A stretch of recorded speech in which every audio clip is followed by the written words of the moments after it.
Hello everybody and welcome back to the channel. Today is my final AFL Supercoach team for 2026. Let's get into it. After months of revision and hours of careful consideration these past few days, this is the team I have come up with. The team I believe is best placed to take me into the top 1% and towards that 50k. So let's show it to you. In the defense, I'm starting off with Jack Sinclair, Connor Rosie, and going straight down to Lockie Blackiston.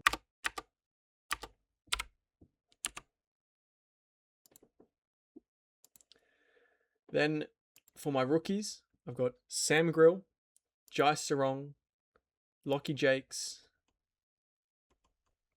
as well as Michael Selwood and Josh Lindsay.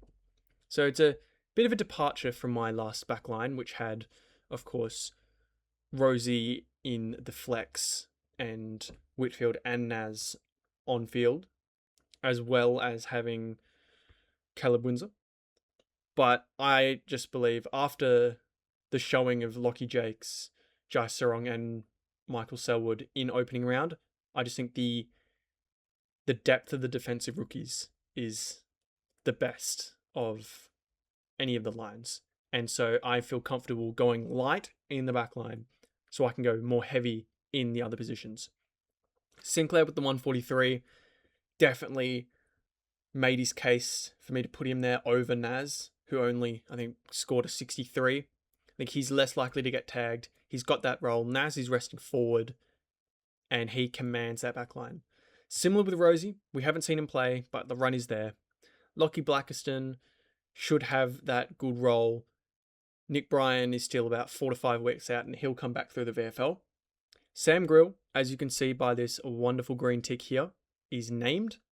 And so hopefully he'll be starting either in the midfield or along the half back line. Jai Sarong, Lockie Jakes, Michael Selwood, all should be secure in their respective backlines. Josh Lindsay is the same. He should be named, and he's got that gun kick that should be taking the kickouts most of the times. So, on to the midfield. The person who is lined up in the midfield in pretty much every single one of my teams, I think actually every single one of my teams, Zach Butters at M1. Then I've got Dacos, Noah Anderson, Sam Walsh, and a different pick, Clayton Oliver, as my 5 midfield primos.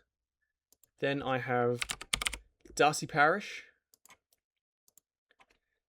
Tanner Bruin, and Jagger Smith on field. My bench rookies are pretty stock standard. Dyson Sharp,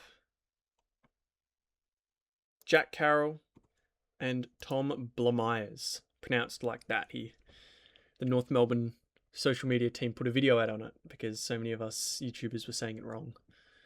So, Butters, Dacos have been locked in there for pretty much the entire season. I haven't been that hot on starting a Bont. I know he's been in, I think, 1 or 2 of my teams, but I think just paying up for that 706k primo, despite him only, I believe, scoring about 113. It's not that bad, but from a 700k primo, you want to see more than that. You want to see around about these 130.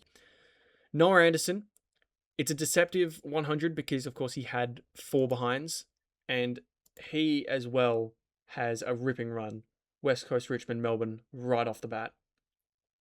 Sam Walsh also has a sneaky good run, Richmond, Melbourne, North. And you'll find with this team, I'm trying to start a lot of the players that have really good early runs, but also have a good chance of being a keeper. So my decision making is, if I'm going to pick Sam Walsh or Errol Goulden, I'll pick Sam Walsh because he has the better early run. Clayton Oliver is a risky pick because, of course, he's inconsistent. He has not been himself the last couple years, but the 121 is good. He played 85% time on ground, and both the both the fallen Melbourne players who have changed clubs look like they might be on for a sort of renaissance. And we'll get to the other one later on in the video. But I think Clayton Oliver, he's got that early bye, but he doesn't share it with anyone else in my midfield apart from Jack Carroll. Darcy Parish, I just think he should be scoring around about 90s. He's got that role. Tanner Bruin also has that role. He proved that in the opening round game against the Suns, scoring 91. Jagger Smith, the 65 was a bit disappointing, but nowhere near enough to throw me off him. Dyson Sharp, locked in for a debut. Tumble Myers should be as well. Jack Carroll is a bit iffy, but I'm willing to start him, and I might change it if and when the team sheets come out. So, onto the ruck line. I won't even waste time with this one because it's English, McAndrew, and then for my R3, I've gone Callum Coleman-Jones, but this could be changed once team sheets come out. It's a 50-50 between him and Zane Zakostelski. And really, this has been the ruck line for the last couple of videos. It's pretty much everyone's ruck line now. Onto the forward line. I've gone the cookie cutter forward line. Harry Sheasel, Christian Petrarca, Sam Flanders, Connor Buderick, Mateus Philippou, and Leo Lombard with Todd Marshall and Malcolm Roses in M8. Petrarca did amazingly. He's the other fallen Melbourne primo that I think will have a renaissance season this season. Connor Buderick, I have a feeling will be the Caleb Daniel of this year. Someone who's changed clubs, got a new role, and will score quite well. Philippou, Lombard, they both did enough. Sam Flanders was a very inefficient game. I think he only had like 62% efficiency or something low like that. He will be back to scoring. His role was there. Harry Sheasel has been a lock all season. Todd Marshall also has that easy run. If he didn't have such an easy run, I might be tempted to not pick him, but he's got North, Essendon, West Coast. And Malcolm Roses, the role looks good there. He scored a 68, so he's guaranteed to basically make some cash. And I just think he's a pretty safe pick. And then onto my flex. So for my flex, I have 661k. And I've gone with a bit of a pod. I've gone Andrew Brayshaw. And it is another reason. It is another player I'm picking due to their run. Because he has Geelong first, but then he's got Melbourne and Richmond. And he also has no early buys. Which is a massive factor because if we save the team and show the buys, I'm a bit hamstrung in round 2 with 4 people out of my midfield.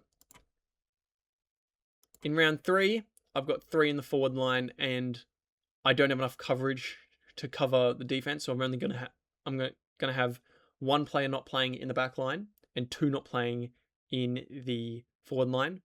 And Andrew Brayshaw, he's always going to be playing, so he's always going to be able to cover these guys. Round 4 as well just helps with the coverage, and he had a sneaky good season last year. He's one that I'm surprised no one is talking about, because if you look at the past season, for total points scored, he was 9th. For average, he was 13th. And his rank amongst midfielders for average was 9th. And I think he definitely could be another one to continue this form. He's still young. He's also the second best midfielder in that Freo midfield, which means Caleb Serong should be getting a lot of the tags. Andrew Brayshaw should slip through the cracks and play a nice role in this team. And so this leaves me with 45k left in the bank, which is something I will not be afraid to use. Something I've been considering is going Andrew Brayshaw down to a Goulden. And then that gives me enough cash to go a Todd Marshall up to a Mason Cox.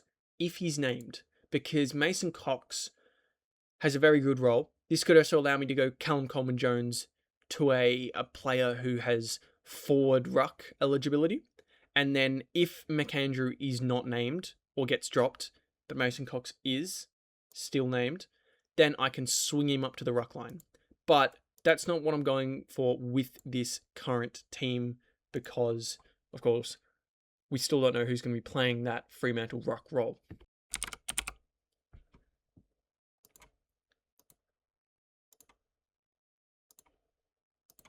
And so this is it.